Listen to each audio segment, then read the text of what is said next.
Hello friends, welcome back to my YouTube channel Shikshan Digital Academy. आधुनिक भारतीय इतिहास के अंतर्गत हम अध्ययन कर रहे हैं भारत में हुए सामाजिक धार्मिक सुधार आंदोलनों की। इसी क्रम में अपने पिछले वीडियो से हमने शुरुआत की थी भारत में हुए निम्न जातीय सामाजिक सुधार आंदोलनों की। आज का ये वीडियो उसका भाग 2 है, जिसमें हम निम्न जातियों द्वारा किए गए जो सामाजिक सुधार आंदोलन थे उनको देखेंगे। वीडियो शुरू करने से पहले अगर अभी तक आपने मेरे चैनल को सब्सक्राइब नहीं किया है तो इसे सब्सक्राइब करें, शेयर करें तथा बेल आइकन प्रेस करना बिल्कुल ना भूलें, जिससे आपको मेरे आगे आने वाले सभी वीडियोस की नोटिफिकेशन प्राप्त हो सके।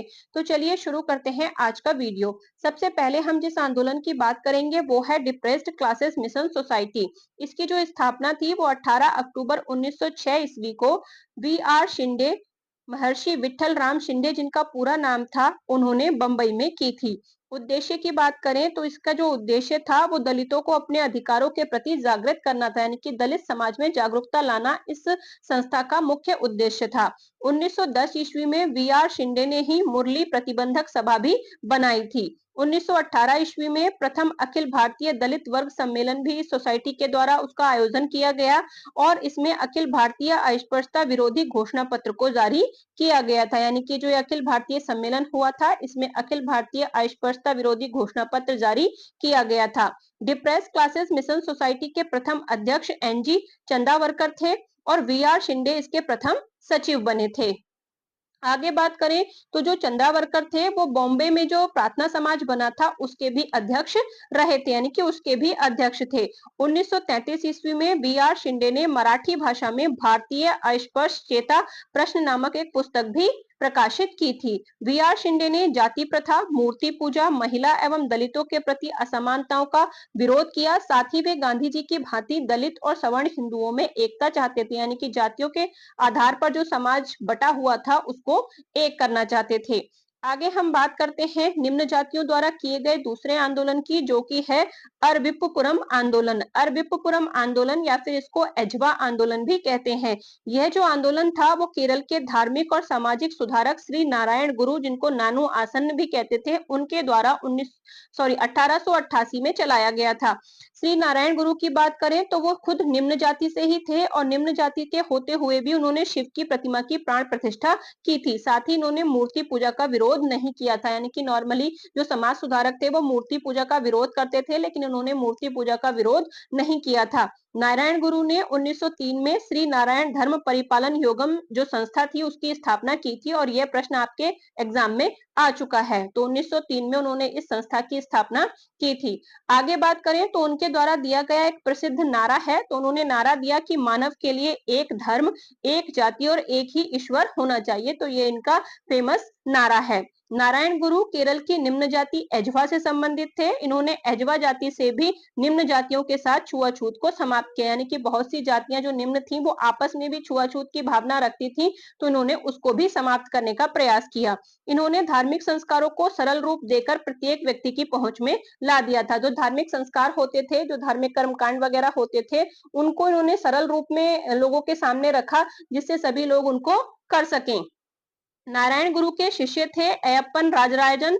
उन्होंने क्या नारा दिया? उन्होंने नारा दिया कि मानव का ना तो कोई धर्म है, ना कोई जाति है और ना ही कोई ईश्वर है। ये जो दोनों नारे हैं ये बहुत मिलते जुलते हैं, तो आपको बहुत ही बारीकी से इनको समझना होगा। यानी कि उन्होंने, जो इनके गुरु थे, उन्होंने कहा कि एक धर्म, एक जाति और एक ईश्वर, जबकि इनके जो शिष्य यानी कि अयप्पन राजराजन थे उन्होंने कहा कि ना कोई धर्म, ना कोई जाति और ना कोई ईश्वर। अब आगे हम बात करते हैं न्याय दल या फिर जस्टिस पार्टी की। जस्टिस पार्टी की जो स्थापना थी वो 1916 ईस्वी में C N Mudaliar, P Thyagaraja Chetty और टी एम नायर के द्वारा की गई थी। उद्देश्य की बात करें तो इसका उद्देश्य था, मतलब जो ब्राह्मणवादी प्रभुत्व था उसको समाप्त करना इसका उद्देश्य था। यानी कि ये आंदोलन पूर्णतः ब्राह्मणवादी प्रभुत्व के विरुद्ध था। पहले जो इसका नाम था, यानी कि इसका नाम जस्टिस पार्टी पढ़ने से पहले जो इसका नाम था वो उदारवादी संघ था। नवंबर 1916 में C N Mudaliar, P Thyagaraja Chettiar तथा टी एम नायर के द्वारा दक्षिण भारतीय उदारवादी संघ की स्थापना की गई थी, यानी कि उदारवादी संघ इसका नाम था, जिसे बाद में मद्रास में 1917 ईस्वी में जस्टिस पार्टी या फिर न्याय दल कहा जाने लगा था, यानी कि बाद में इसका नाम जस्टिस पार्टी कर दिया गया था। आगे बात करें इससे जुड़े हुए लोगों की तो रामास्वामी नायकर जिनको पेरियार भी कहा जाता था उनका नाम इस जो ये जस्टिस पार्टी थी इससे मुख्य रूप से जुड़ता है। 1937 ईस्वी में रामास्वामी नायकर जस्टिस पार्टी के अध्यक्ष चुने जाते हैं। रामास्वामी नायकर ने अस्पृश्यता के विरुद्ध आंदोलन चलाया। जस्टिस नामक एक समाचार पत्र भी इनके द्वारा प्रकाशित किया गया था। इसके अलावा जो रामास्वामी नायकर थे उन्होंने असहयोग आंदोलन में भी भाग लिया था। नायकर को पेरियार यानी कि महान आत्मा और तते यानी कि पिता भी कहा गया है। नायकर ने कहा कि कुछ ऐसे तत्व होते हैं जिनका सुधार नहीं हो सकता, उनका केवल अंत करना ही होता है, यानी कि कुछ ऐसे चीजें होती हैं जिनमें सुधार नहीं हो सकता, उनका केवल अंत ही किया जा सकता है। और उन्होंने जो ब्राह्मणीय हिंदू धर्म था उसको ऐसा ही तत्व माना कि इसमें कोई सुधार नहीं हो सकता, इसको समाप्त ही किया जा सकता है। इसके अलावा जो नायकर थे उन्होंने देवी देवताओं की मूर्तियों को चप्पलों से पीटा और तोड़ा था, तो ये इनके कार्य थे। अब आगे बात करते हैं इस आंदोलन को आगे किसने बढ़ाया, तो सीएन अन्नादुरई ने इस आंदोलन को आगे बढ़ाया। इनका जो जन्म था वो कांचीपुरम के ततवा यानी कि जुलाहे जाति में हुआ था। किसका, ये जो सीएन अन्नादुरई है जिन्होंने इस आंदोलन को आगे बढ़ाया, तो ये क्या थे, जुलाहे जाति में पैदा हुए थे, उन्होंने इस आंदोलन को आगे बढ़ाया। नायकर के अनुयायी सीएन अन्नादुरई ने 1944 ईस्वी में जस्टिस पार्टी का नाम बदलकर द्रविड़ कड़गम यानी कि द्रविड़ संघ कर दिया। कालांतर में जो इनका मतभेद था वो पेरियार से मतभेद हो गया, यानी कि पेरियार के बाद इन्होंने पेरियार के साथ साथ मिलकर इन्होंने नाम को परिवर्तित किया था, लेकिन बाद में इन दोनों में मतभेद हो गया तो इन्होंने अपनी पार्टी अलग कर दी और एक नया दल 1949 में बनाया जिसका नाम रखा इन्होंने द्रविड़ मुनेत्र कड़गम यानी कि द्रविड़ प्रगतिवादी संघ। 1962 में इसी पार्टी के द्वारा ये राज्यसभा के लिए चुने गए यानी कि देश की आजादी के बाद, और 1967 ईस्वी में तमिलनाडु के मुख्यमंत्री बन जाते हैं। तो ये इनके बारे में इंफॉर्मेशन थी। अब हम आगे बात करते हैं आत्मसम्मान आंदोलन की। आत्मसम्मान आंदोलन की बात करें तो रामास्वामी नायकर जिनके बारे में अभी हमने बात की कि वो जस्टिस जो आंदोलन था जस्टिस पार्टी उससे भी जुड़े हुए थे, तो इन्होंने ही 1925 ईस्वी में दक्षिण भारत में आत्मसम्मान आंदोलन को चलाया था यानी कि शुरू किया था।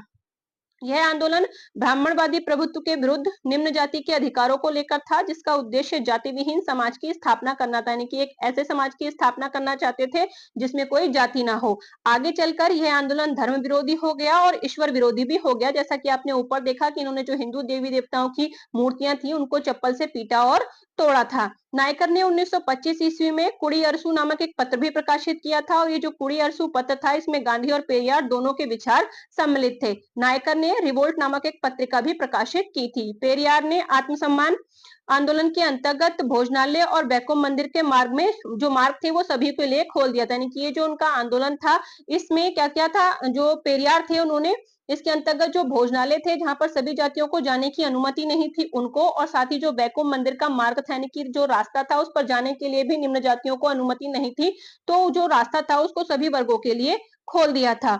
इन महिलाओं के इसके अलावा इन्होंने महिलाओं के लिए आत्मसम्मान विवाह आंदोलन भी शुरू किया था। इसके अलावा जो मंदिरों में देवदासी प्रथा होती थी जिसमें एक कन्या को मतलब देवताओं को अर्पित कर दिया जाता था, तो देवदासी जो प्रथा थी उसका विरोध किया और विधवा विवाह तथा परिवार नियोजन का समर्थन किया था। इसके अलावा पेरियार ने कृषि को उद्योग का दर्जा देने की मांग की और ग्रामीण विकास के लिए 5000 जनसंख्या इकाई को उपनगर के दर्जे की मांग भी की थी। ये इंपॉर्टेंट पॉइंट हो सकता है कि कौन सा ऐसा समाज सुधारक था जिसने कृषि को उद्योग का दर्जा देने की मांग की थी, तो वो रामास्वामी नायकर यानी कि पेरियार ही थे। इसके अलावा जो पेरियार थे उनको बैकुमवीर भी कहा जाता है।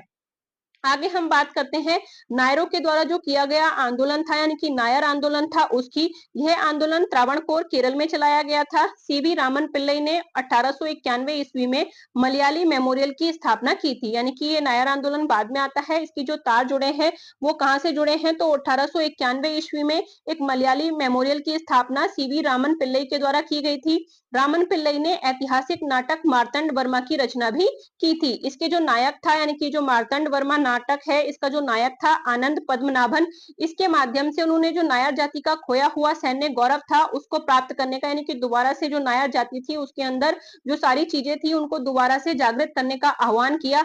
रामकृष्ण पिल्लई तथा मनमत पद्मनाभन पिल्लई के नेतृत्व में यह आंदोलन अधिक और शक्तिशाली हो गया। रामकृष्ण पिल्लई ने 1906 ईस्वी से 1910 ईस्वी के बीच स्वदेश भिमानी पत्रिका जो थी उसका संपादन भी किया। इसके अलावा पद्मनाभ पिल्लई ने 1914 ईस्वी में त्रावणकोर में नायर सेवा समाज की स्थापना भी की थी। 1917 में सीआर रेड्डी जो कि मद्रास के एक गैर ब्राह्मण राजनीतिज्ञ थे, यानी कि ब्राह्मण जाति से संबंधित नहीं थे, उन्होंने मैसूर रियासत में प्रथम राजनीतिक संगठन, यानी कि वो क्या थे, ब्राह्मण नहीं थे, गैर ब्राह्मण राजनीतिज्ञ थे, तो उन्होंने जो मैसूर रियासत थी उसमें राजनीतिक संगठन की स्थापना की, जो कि था मित्र मंडली, जो कि ब्राह्मण विरोधी संगठन था। अब हम बात करते हैं बायकोम सत्याग्रह की। बायकोम सत्याग्रह की बात करें तो ये निम्न वर्ण जो एजवा और पुलैया होते थे, उनको मंदिर में प्रवेश नहीं करने दिया जाता था। बायकोम सत्याग्रह 1924-25 ईस्वी में त्रावणकोर में केरल में जो मंदिर था उनमें प्रवेश को लेकर चलाया गया था कि जो नीची जातियां हैं उनको भी मंदिर में प्रवेश करने की अनुमति मिलनी चाहिए। इसका जो नेतृत्व था वो नारायण गुरु, एन कुमारन तथा टी के माधवन ने किया था। बायकोम सत्याग्रह में केपी केशव मेनन तथा ईवी रामास्वामी नायकर ने भी भाग लिया था। बायकोम सत्याग्रह के समर्थन में अकाली जत्था पंजाब से भी आया था, यानी कि पंजाब से भी लोग इसको सपोर्ट करने के लिए आए थे। इसके अलावा बात करें कांग्रेस पार्टी की, तो कांग्रेस की जो केरल की वर्किंग कमेटी थी उसने भी इसकी सहायता इसमें की थी। 1925 ईस्वी में गांधी जी ने त्रावणकोर की यात्रा की और आंदोलन को सहयोग दिया था, यानी कि इस आंदोलन को काफी ज्यादा सहयोग मिला था। उसके बाद जब गांधी जी यहाँ पहुंचे तो गांधी जी की मध्यस्थता के कारण ही जो त्रावणकोर की महारानी थी उन्होंने मंदिर में प्रवेश के लिए आंदोलनकारियों से समझौता किया, लेकिन समझौते के अनुसार रास्ता खोला गया, परंतु मंदिर में प्रवेश अभी भी नहीं मिला गया था।